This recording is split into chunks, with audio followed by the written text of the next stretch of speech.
어려운 철학책을 한 글자 한 글자, 한 문장 한 문장 함께 읽으면서 설명해 드립니다. 안녕하세요. 철학책을 강독해 주는 남자 철강남입니다. 지난 시간 우리는 이 현저성, 강요성, 반발성이 실은 환경 세계의 어떤 구조를 암시하고 있다고 이야기를 했는데요. 오늘은 계속 읽어가면서 그 의미를 더욱더 깊이 알아가 보도록 하죠. 우리가 함께 읽을 곳은 112쪽 마지막 문단입니다. 비현저성, 비강요성, 비반발성 등 결여적, 부정적 표현은 신변적 용제자의 존재가 지닌 적극적, 현상적 성격을 가리킨다. 이 비는 용제자의 즉자적 자기 유지의 성격을 가리킨다. 우리는 이 즉자적 자기 유지를 즉자 존재와 함께 염두에 두고 이 즉자 존재를 묘하게도 당장은 전제자의, 즉 주제적으로 확정될 수 있는 것에 귀속시키고 있다. 그러나 1차적이고 전적인 정의를 전제자를 향해 취하게 되면 즉자성은 결코 존재론적으로 해명될 수 없다. 하지만 즉자성이라는 말이 존재론적으로 중요한 것이라고 한다면 어떤 해석이 요구되는 것은 당연하다. 사람들은 대개 존재적으로 강조하여 존재의 이러한 즉자성을 언급하는데 이것은 현상적으로는 옳다. 그러나 이러한 존재적 언급은 이미 그 언급과 함께 주어지리라고 여기는 존재론적 진술의 요구를 충족시키지 못한다. 이제까지의 분석에서 이미 분명해진 것은 세계 내부적 존재자의 즉자 존재는 세계 현상을 근거로 해서만 존재론적으로 파악될 수 있다는 것이다. 자, 우린 여기에서 비현저성, 비강요성, 비반발성이라는 이 용어에 대해서 주목해 봐야 될 텐데요. 우리는 현저성, 강요성, 반발성을 통해서 무엇을 위해, 무엇과 함께라고 하는 이 용제자의 용제성이 더 잘 드러난다고 하이데거는 이야기했죠. 그러나 현존재의 환경세계에서, 즉 우리 인간에게 가까운 일상에서는 매번 그것들을 주제적으로 파악하지 않고요. 비주제적으로 주목하지 않으면서 파악하고 이해하고 그것을 사용한다고 말을 하고 있어요. 그러니까 비현저성, 비강요성, 비반발성, 즉 눈에 띄지 않고 그것을 그냥 잘 사용하고 있으며 다른 것이 아니라 적절하게 무엇인가가 잘 놓여져 있다는 것이 우리의 신변적 용제자, 즉 현존재 주위에 있는 여러 사물들, 즉 도구들이 놓여져 있는 즉자성 그대로의 상태라고 이야기를 하고 있어요. 즉자적 자기 유지라는 말은 이건 헤겔에게서 가져온 용어인데요. 하이데거는 자기의 식대로, 자기의 방식대로 재해석해서 말을 하고 있네요. 즉자라는 것은 즉 자기 스스로 있다는 건데 하이데거가 말하는 것은 즉자적 자기 유지니까 이 사물들은, 이 도구들은요, 자기가 가지고 있는 그 용제성을 드러내되 드러내지 않으면서, 즉 은폐하면서 그대로 가지고 있다. 이렇게 하이데거가 이야기를 하고 있네요. 그러므로 그냥 사물들이 있다, 컵이 있다, 의자가 있다, 책상이 있다 라는 식으로 있는 그대로만을 이야기하는 건요, 그 사물들의 즉자성을 제대로 밝힌 거라고 말할 수 없겠죠. 존재적인 물음밖에 되지 않겠죠. 존재론적으로 물으면 그냥 자기 스스로 있다는 것이 무엇인지 그 의미를 묻고 또 묻기 시작하면 비현저성, 비강요성, 비반발성처럼 우리가 생각하지 못하고 차마 평소에 의식하지 못했던 다른 그런 성격들을 발견할 수 있다고 이야기를 하네요. 그렇다고 해서 세계의 모든 현상이 다 드러났다고요? 아니요. 결국 세계 내부적 존재, 사물이나 용제자와 같은 그런 존재는 사물이 이렇게 도구적으로 있다는 이런 즉자적인 성격에 비추어서, 즉 그것이 속해 있는 어떤 특정한 세계하고 연관지어서 파악해야 된다. 이 정도만 밝혀졌다고, 이 정도만 얘기할 수 있다고 하이데거가 말하고 있네요. 그러나 세계가 어떤 방식으로 존재자 발견을 위해 빛을 발할 수 있다면 세계는 어쨌든 계시되어 있어야 한다. 세계 내부적 용제자가 배시적 별에 접근할 수 있을 때는 동시에 그때마다 이미 세계는 먼저 계시되어 있다. 따라서 세계는 그 안에서 현존재가 존재자로서 그때마다 이미 있었던 곳이며 현존재가 어떤 방식으로든 분명히 거기를 향해 간다 하더라도 언제나 거기로 되돌아올 수밖에 없는 그런 어떤 것이다. 네, 여러분 혹시 무슨 말인지 한 번에 이해가 되시나요? 파악이 되시나요? 아니면 어떤 생각이 드시나요? 혹시 저와 같은 생각을 하는 사람들이 대부분일 것 같은데요. 아니 무슨 말이야, 말장난이야, 도대체 거기는 또 어디야, 이런 생각이 들 텐데요. 계속 반복해서 이야기하고 있지만 네, 맞습니다. 여러분이 느끼는 그 심정 저도 똑같이 느꼈고 느낄 것입니다. 왜냐하면 하이데거는 이렇게 한 번에 확 자기네 생각을 이야기하는 게 아니라요, 조금씩 감춰두면서 이걸 조금씩 풀어내는 방식으로 하는 것 같아요. 또 한편으로 하이데거의 이런 글쓰기는 참 문학적이다라는 생각이 드네요. 세계가 존재자를 발견하기 위한 어떤 빛을 비춘다. 굉장히 문학적인 표현이지 않나요? 그러므로 제가 누누이 동일하게 이야기하고 있지만 하이데거만큼은 어떤 추리소설을 읽는 것처럼 하나하나 단서들을 발견하여 그 단서들을 나중에 조각을 맞추는 저 퍼즐 놀이를 하는 것처럼 읽으시기를 바라겠어요.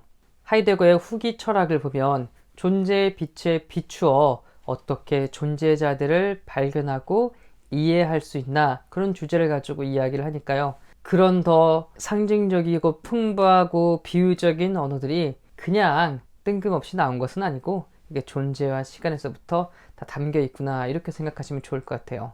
어쨌든 세계는 아직 앞에서 규명된 것이 아니라고 했어요. 오히려 세계는 존재자를 발견하기 위해서 이미 거기에 계시되어 있어야 된다라고 하이데거는 이야기를 하고 있네요. 일전에 말씀드렸던 것처럼 우리는 지금 어두운 길을 가고 있습니다. 조그만한 호롱을 들고 호롱을 비추고 목적지를 향해서 가고 있는 중인데요. 마침 가로등도 없는 그런 산길을 걷고 있는 중이라 꼬불꼬불한 길을 걸으니까 조심조심 하나씩 비춰보면서 가는 거라고 생각하시면 좋을 것 같아요.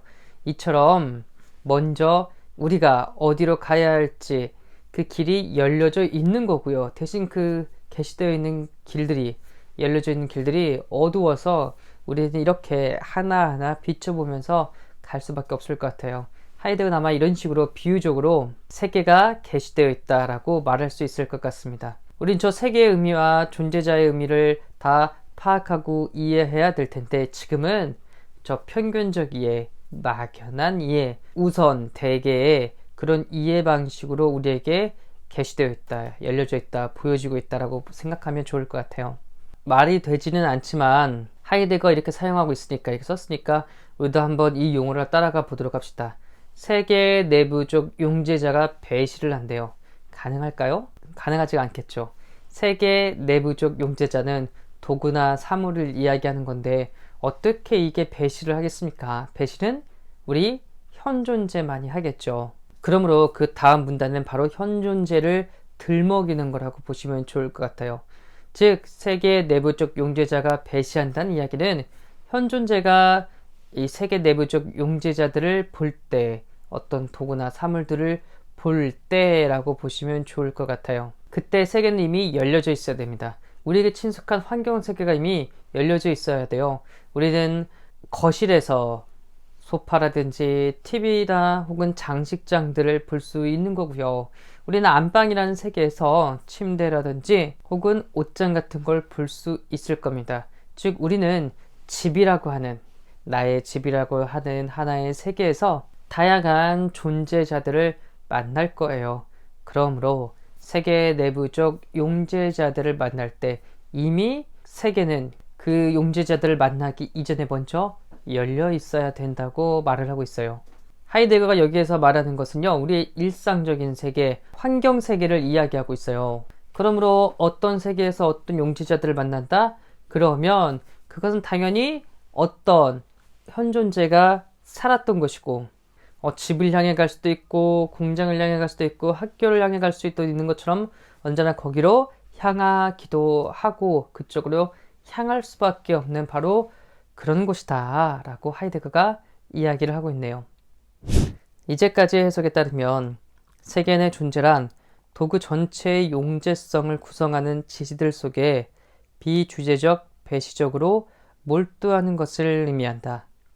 배려는 그때마다 이미 세계와의 어떤 친숙성에 근거한 배려이다.